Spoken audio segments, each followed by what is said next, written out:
Welcome back, ladies and gentlemen. We are here with another Mad Army podcast. It seems like it's becoming a tradition for me to do videos. And judging by the title, you can see this is the third installment of my AEW topics on this channel. And in my opinion, I want to discuss what I think is the critical weakness of AEW.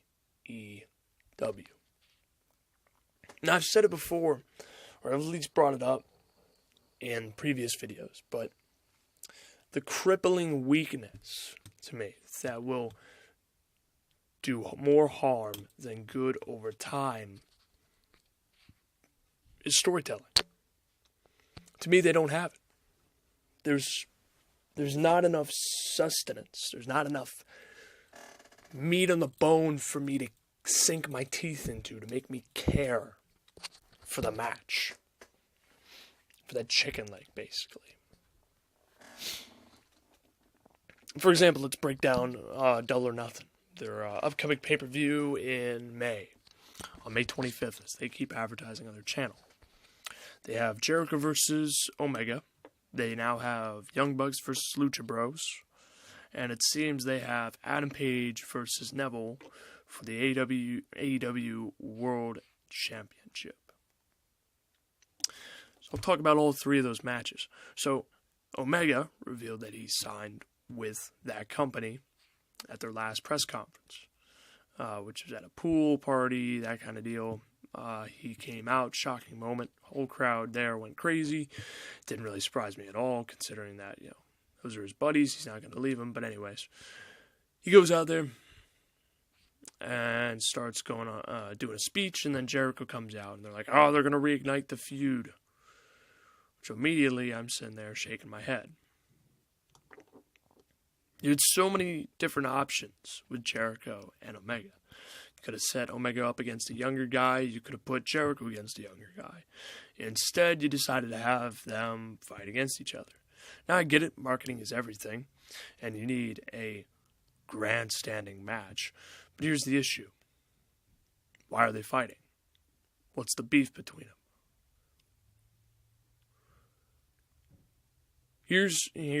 I'll give an example. For example, you have a guy who comes out in a company and attacks a hero over and over and over, building up toward a pay-per-view after 2-3 months, and what happens? The hero wins. Keeps his title, the villain kind of slinkers back into his hole, and that's kind of the tale. By the way, that's an example of Jericho versus Omega. In Japan, Jericho lost, despite attacking him over and over and over again. So now Jericho wants to challenge him. But Omega, in storyline, has no reasoning, or should have no reasoning, to have a desire to fight him. Because he beat him. What are they fighting for? If one of them wins, what happens? Do they get a number one contendership? Is it all about bragging rights? How are they going to progress? If the person who wins, or whoever they decide to win, how is that person going to progress forward from here? How is that character going to grow and develop? What's going to happen? And for the loser, what are they going to do to keep that person's momentum? So in my mind, they're going to give it to Jericho. Jericho has to get that heat back. Because he's a villain. And he lost the first time. But if they get to do it and give it to Omega, what are they going to do with Omega? Now he has no reasoning. Now, what's he going to do? Challenge for the world title? Or is he going to do this? Is he going to do that? I have so many questions. What are they going to do with him if he wins? Challenge the next dream match? Well, somebody would have to step up to him instead. Are they going to keep him doing all the dream matches? Or are they going to do something different? This leads to more questions.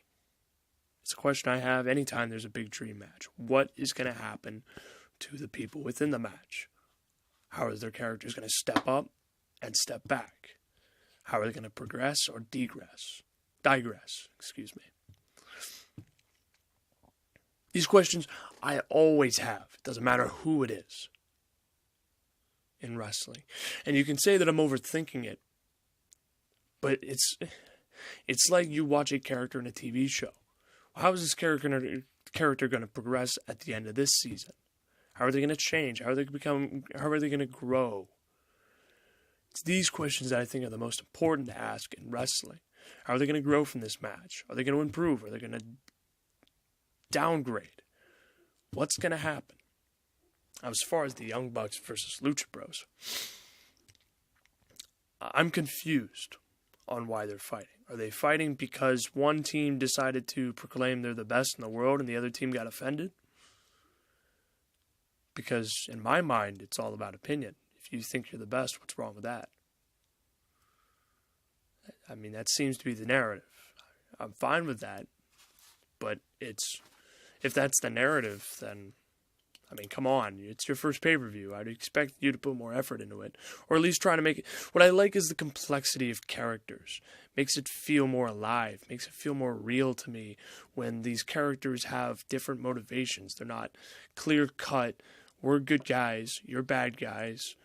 This is how it is. I like the ones that blur the lines. Not necessarily breaking the fourth wall, but I love the ones that just ground break and shake the foundations of wrestling. The ones that feel like they're revolutionizing something when they step into it. Few guys have that it factor, so I'll give a pass. But for a team that proclaims they're the best in the world, Young Bucks, you don't seem to have that it factor in terms of storytelling. That's my critique. They don't really have it to me. They just have something. They just have good wrestling skills. Their microphone skills to me aren't fantastic. They're still good. I'm not going to rip them up for that. I don't mean too much. I mean, they're okay. But as far as changing the world, you're stretching it. When you sit here and tell me that you're the best tag team in the world, I sit there and go, well, that's subject to a debate. Why? Because there's so many good teams nowadays that you can argue that in circles all day long. Now, if somebody came up to me and said that the Young Bucks are the best tag team in the world and you can't argue it, well, actually I can, because that's your opinion, not fact. There's nothing that states that they're the best tag team in the world, because what defines them as the best tag team in the world? I know I might be going off track, but you get my point. That's their whole beef, that, oh, well, I'm the best tag team in the world. Well, why can't the Briscoe brothers be the best tag team in the world? Or the Hardy Boys? Or the Dudley Boys? Or the Rock and Roll Express? Or, like, the list can go on, and you're really going to sit here and say that, well, we're the best tag team in the world. Or are you talking about ever, or are you talking about currently? And if you're talking about the world, are you talking about every single tag team? It's simplistic, but at the same time, it raises so many questions for me. Oh, so you're kind of arrogant because you think you're the best tag team in the world. But how can you prove that you're the best tag team in the world? Because, I don't see you stepping up to DIY and having dream matches with them. Sure, is the match going to be great? Yeah, probably. But they had an opportunity to tell a bigger narrative than just, oh, well, we think we're the best tag team. Well, we think we're the best tag team. Like, you guys have your choice to do your own ideas, and that's what you come up with? Now, I'm not trying to knock on them too hard, but it's like, come on. Show me something that separates you. You claim that you want to be different from WWE. You want to be the alternative. But I don't see you doing that. I see you just doing the same thing. There's nothing different. There's nothing new there. It's just you guys creating a company thinking you're cool because you don't want to take any answers from management. That's what it's coming across as to me. It's not coming across as, well, we're going to change the world. Like they said a million times they do, but then they didn't. So to me, there's no essence in the fight. There's no meat on the bone. It's just a bone. I mean, it's an impressive bone, but it's a bone. There's no meat on the leg. It's kind of like, oh, okay then. I don't really want to eat that. Not really willing to buy into that match. Because it's whatever. It's just there. It exists. Then Adam Page and Neville.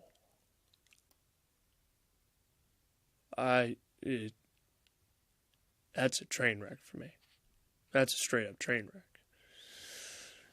look at it real quick on the summary. You have Adam Page, who immediately they declare that he's number one contender for the AEW World Championship. Well, I have to ask, how did you get that determination? Who the heck decided that? And you might think that's sour grapes, but I think Adam Page is very talented. If you're going to have a number one contendership, don't put somebody as a golden boy like they did with Triple H over the World Heavyweight Championship in 2003 or 2002. Horrible decision. As it comes across as, we're just hand-picking this guy. You don't want to have a tournament with like Joey Janela or the J something. It's 3 letters. I can't think of it.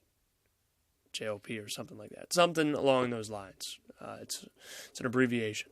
But you didn't want to do a tournament with all of your roster first. I mean, you have about 3 months. You didn't want to do anything with that? You didn't? Okay.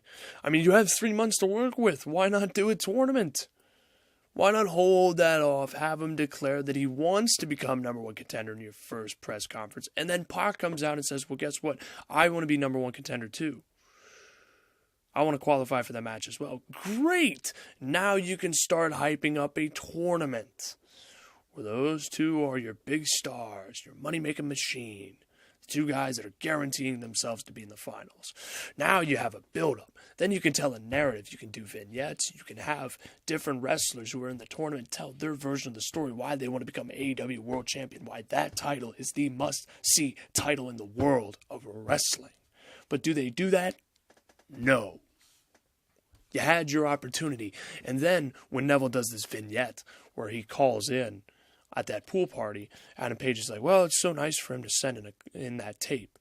So it wasn't a tape? I thought he was interrupting the broadcast. So now we're going to break the fourth wall and just completely undersell it. Like, it wasn't really a cut-in. We just put it in there. Which that was one issue. A minor detail that I had an issue with. And 2, you're really going to sit here and have this creative minds all around you, and you're really going to sit there and just go, you know what we can do? A vignette. Does he really explain anything about his motivations for taking his time out of his day to going to AEW and wanting that title when he already has a championship in his hands? Nah, let's not explain that at all. Why not build Neville up as the guy who thinks that Adam Page is a B-plus player? Well, that gimmick's been done before. It's been done over and over. He's a heel. Have him talk about why he deserves that championship more than anybody. Talk about why he wants titles from other companies. Have him do something different, something fresh, something new. Don't sit here and give me the same thing over and over and over. Because it feels like I'm sitting here listening to a Raw and SmackDown. When he's like, that's a nice video. Like, really? You're going to sit here and just shake it off like, whatever. It's unbelievable. They have opportunity after opportunity, and they keep missing it over and over and over for the past 2 months. You have 3 months left. Get something done. Get a point across. Build characters for me to care about. Or don't do that. It's really their company. They're the inmates running the asylum, so to speak. They can do whatever the heck they want. They don't have to listen to a guy with a small channel and will probably get 30 views on this. They don't have to listen to that guy. They can listen to everybody else or themselves and just go, you know what, we'll just be ourselves and not do any characters, because nobody really wants to have over-the-top characters that are outlandish. What was your father's gimmick again, Cody? That's right, yeah. Wasn't that an over-the-top gimmick? Yeah, it was. But it got him over, yeah. Mm-hmm. You know what you'll do? Just keep being a tweener. Just keep switching between being a heel and being a good guy and not making any sense. That's right, yep. I've had people tell me, well, he's in different companies. Right, but if you can't keep the same narrative all throughout, then it's just going to be confusing for anybody that tries to watch all the companies at the same time. It's confusing. It doesn't make sense at times. And this isn't a knock on them, because here's the thing. I want this company to succeed. I know it doesn't sound like that because I'm constantly ripping them up in this video. But I want them to succeed. I want it to be better. And this is me sharing my thoughts about their one critical weakness, in my opinion, that's going to hold this company back because I haven't seen it be fixed yet. For the past 2 months. They have 3 months to fix it. I'd like to see vignettes characterizing all of them. Not just in goofy segments. I'm fine with the goofy segments, but put in a seriousness. Does Adam Page really want to become a world champion? Why does he want to be the first world champion? Tell me why.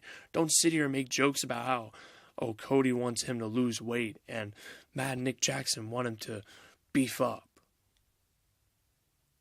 I mean, that's all fun and games. I like that kind of humor because it's great and it's comedy. But seriously, tell me why you should be champion. Why I should take you seriously as a world champion. Why you were underlooked by Ring of Honor. Because that was this whole thing about being in this company. Give me a reason to invest my time into you. Make me care about you. Make me believe you're a world champion. You deserve that belt. Sell me. You are trying to market the idea of your company to us, the people. If you're failing at it and can't do it, your company is going to go under. You have to sell the idea of what your company is trying to do. If it's only going to focus on wrestling and pitch storylines, that's one, a bad choice, in my opinion. And two, you're going to turn off some of your audience that you're bringing in. Because they'll be like, well, what's the story? Sometimes, Cody and the Bucks and the people that listen to us, the journey is better than the ending. If you're focused on the ending of that fantastic match, but have no journey to it, then it feels like a throwaway. Which is most of the Young Bucks matches.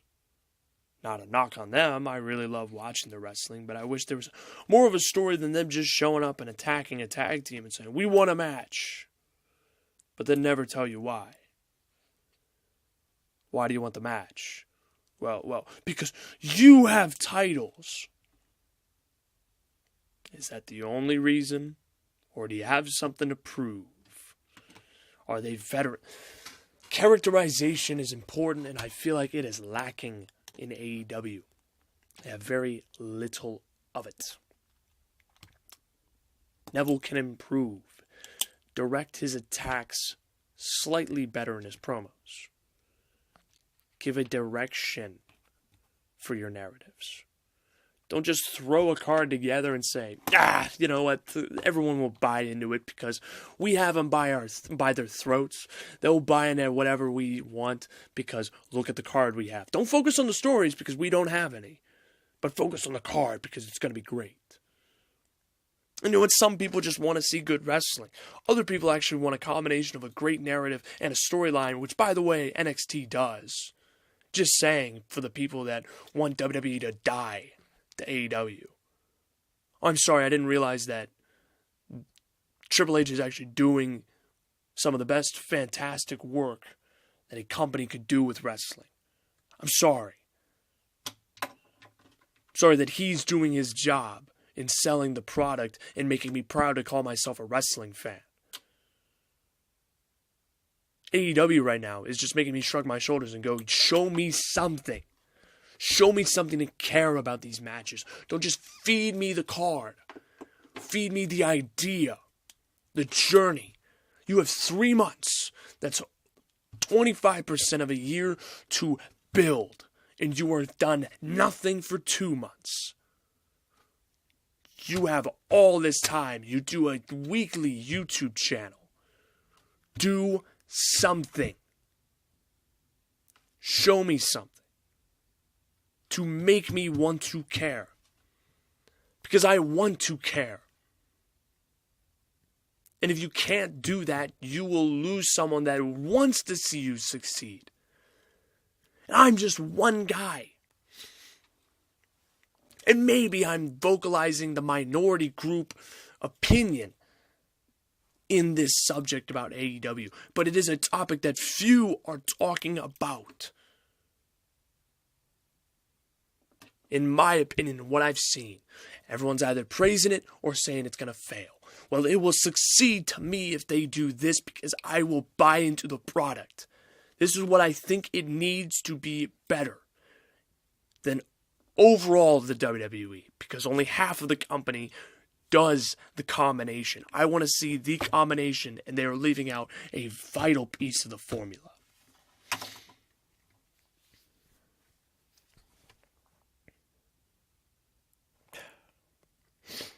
They need to have something, and I want to see the journey. I don't care about the end result if there's no journey.